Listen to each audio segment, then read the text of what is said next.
Welcome to Convo health.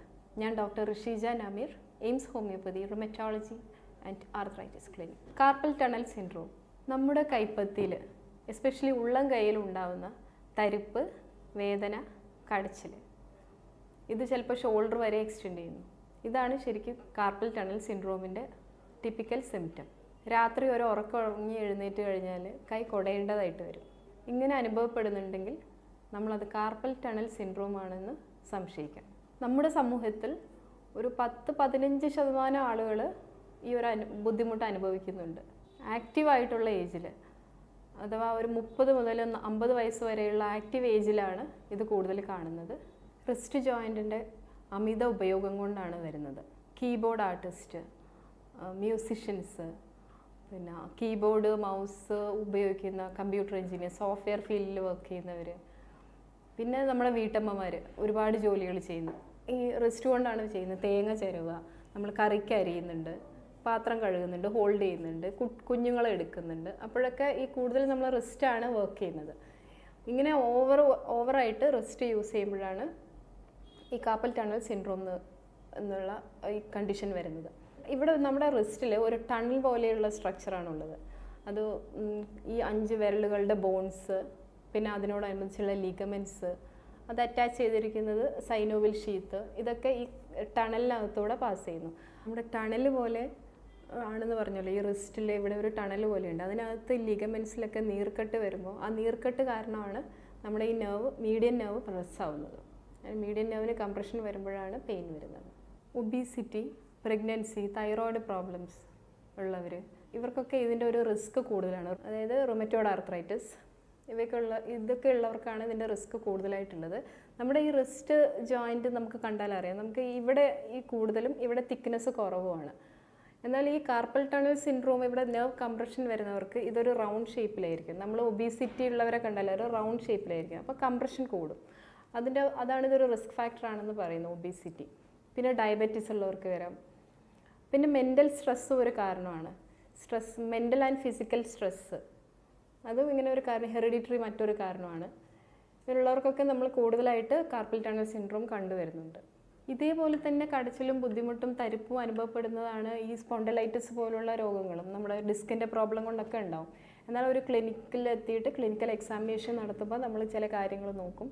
അപ്പോൾ അത് നമുക്ക് തിരിച്ചറിയാൻ പറ്റും കാർപ്പൽ ടണൽ സിൻഡ്രോം ആണോ എന്നുള്ളത്. ഇത് നമ്മുടെ മസിൽ വേസ്റ്റിംഗ് ഉണ്ടാവും, ഇവിടെയുള്ള മസിൽസ് നെലിഞ്ഞിരിക്കും. പിന്നെ കൈ ഇങ്ങനെ നമ്മൾ പ്രാർത്ഥനയുടെ പൊസിഷനിൽ പിടിച്ച് കഴിഞ്ഞിട്ടുണ്ടെങ്കിൽ ഒരു 30 സെക്കൻഡൊക്കെ ഹോൾഡ് ചെയ്ത് കഴിഞ്ഞാൽ വേദന ഉണ്ടാവും. പിന്നെ തിരിച്ച് ഇങ്ങനെ വെക്കുമ്പോൾ, ഇങ്ങനെ വെച്ചുകൊണ്ട് ഫോഴ്സ് ചെയ്യുമ്പോൾ വേദന വരാം. ഇങ്ങനെയുള്ള ചില കണ്ടീഷൻസൊക്കെ നോക്കിയിട്ടാണ് നമ്മളിത് മനസ്സിലാക്കുന്നത്, കാർപ്പൽ ടണൽ സിൻഡ്രോം ആണോ അതോ സ്പോണ്ടലൈറ്റിസിൻ്റെ പെയിൻ ആണോ എന്നൊക്കെ ഉള്ളത്. ഈ വേദനയും കടച്ചിലും അനുഭവപ്പെടുന്നത് പോലെ തന്നെ പിന്നെ കുറച്ച് കഴിഞ്ഞ് സിവിയറായിട്ട് നമുക്ക് പത്രം ഹോൾഡ് ചെയ്യുമ്പോൾ, അല്ലെങ്കിൽ ഒരു പാത്രം പിടിക്കുമ്പോൾ നമുക്കൊരു സെൻസേഷൻ ഇല്ലാത്ത പോലത്തെ, ഒരു സ്പർശനം അറിയാത്തൊരവസ്ഥ വരും. ഈ നെർവ്സ് ബ്ലോക്കായിട്ട് കിടക്കുകയാണ്. അപ്പോൾ ഈ നെർവ്സ് കൊണ്ട് ചെയ്യുന്ന, ഈ ഭാഗങ്ങൾ കൊണ്ട് ചെയ്യുന്നതൊക്കെ നമുക്ക് അറിയാൻ കുറച്ച് ബുദ്ധിമുട്ടായിരിക്കും. സ്പർശന ശേഷി കുറവായിരിക്കും. നമ്മളെ കയ്യിൽ നിന്ന് പാത്രം അറിയാതെ വീണ് പോകും, പാത്രം കഴുകിക്കൊണ്ടിരിക്കുമ്പോൾ സ്ലിപ്പായി വീഴുക, ഇങ്ങനെയൊക്കെയുള്ള സിംറ്റംസ് ശ്രദ്ധയിൽപ്പെട്ടാൽ അത് ഒന്ന് കൺഫേം ചെയ്യണം. വീട്ടിൽ വെച്ച് തന്നെ നമുക്കത് ചെറിയ ടെസ്റ്റുകൾ ചെയ്ത്, ഞാൻ പറഞ്ഞ പോലെ ഈ ഫോഴ്സ് ചെയ്തിട്ട് പെയിൻ ഉണ്ടോ എന്ന് നോക്കിയിട്ട് അത് നമുക്ക് മനസ്സിലാക്കി കഴിഞ്ഞാൽ നമ്മളത് ട്രീറ്റ്മെൻറ്റ് എടുക്കുന്നത്, എത്രയും പെട്ടെന്ന് ഒരു ട്രീറ്റ്മെൻറ്റ് എടുത്തു കഴിഞ്ഞാൽ അത് സിമ്പിളായിട്ട് നമുക്ക് സർജറിയിലേക്കും മറ്റും പോവാതെ, ഇനി ഇൻ കേസ് സർജറി ചെയ്യേണ്ടി വന്നാൽ അത് വീണ്ടും തിരിച്ചു വരുന്നതായിട്ട് കാണുന്നുണ്ട്. ഒരു ഇയറൊക്കെ കഴിയുമ്പോഴേക്കും വീണ്ടും പേഷ്യൻസ് വരും, സർജറി കഴിഞ്ഞതായിരുന്നു, വീണ്ടും അതേ സിംറ്റംസ് തന്നെ, തരിപ്പ് തന്നെ അനുഭവപ്പെടുന്നു എന്ന് പറഞ്ഞിട്ട്. അപ്പോൾ അത് നമ്മൾ സിമ്പിളായിട്ട് ഹോമിയോപ്പതി മെഡിസിൻ കൊണ്ട് വളരെ ഫലപ്രദമായിട്ട് ചികിത്സിച്ച് മാറ്റാവുന്ന ഒരു അസുഖമാണ്, ഒരു കണ്ടീഷനാണിത്.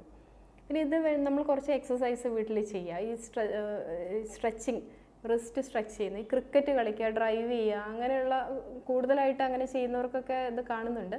അപ്പോൾ നമ്മളതിൻ്റെ രാവിലെ എക്സസൈസ് ചെയ്യുന്നതോടുകൂടി ഈ റിസ്റ്റിന് സ്ട്രെച്ച് ചെയ്യുന്ന എക്സസൈസും കൂടെ ചെയ്യാം, എക്സ്റ്റൻഷൻ വരുന്ന എക്സസൈസ്.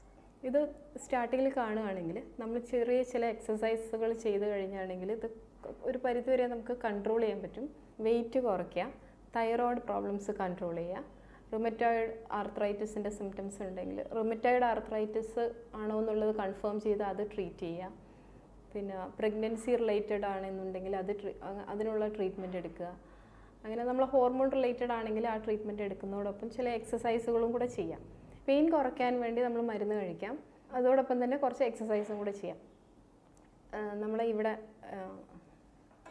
കൈ ഇവിടെ ഫോഴ്സ് ചെയ്തുകൊണ്ട് നമ്മൾ പ്രസ് ചെയ്തിട്ട് ഇവിടെ ഫോഴ്സ് കൊടുത്തിട്ട് മുമ്പോട്ട് ആഞ്ഞിട്ട് ഇവിടെ റിസ്റ്റ് ജോയിൻറ്റിന് ഫോഴ്സ് കൊടുക്കുന്ന രീതിയിൽ എക്സ്റ്റെൻഡ് ചെയ്യാം.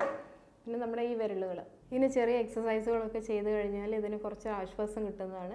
ഇത് കൂടുതൽ സർജറിയിലേക്കും മറ്റു കോംപ്ലിക്കേഷൻസിലേക്കും ഒന്നും പോകാതെ നമുക്ക് ഹോമിയോപ്പതി മരുന്നുകൾ ഉപയോഗിച്ചിട്ട് ഇതിന് ആശ്വാസം ഉണ്ടാക്കാവുന്നതാണ്.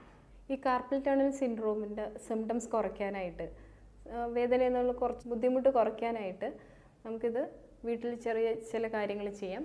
നമ്മൾ ആദ്യം തണുത്ത വെള്ളത്തിൽ കൈ മുക്കി വെക്കുക, പിന്നീട് ഒരു ഇളം ചൂടുള്ള വെള്ളത്തിൽ ഉപ്പിട്ടിട്ട് പിന്നീട് ഇത് രണ്ടും മാറി മാറി ചെയ്തുകൊണ്ടിരുന്നാൽ കുറച്ച് ആശ്വാസം കിട്ടുന്നതാണ്.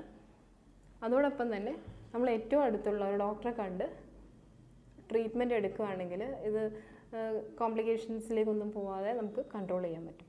അടുത്തൊരു വിഷയവുമായി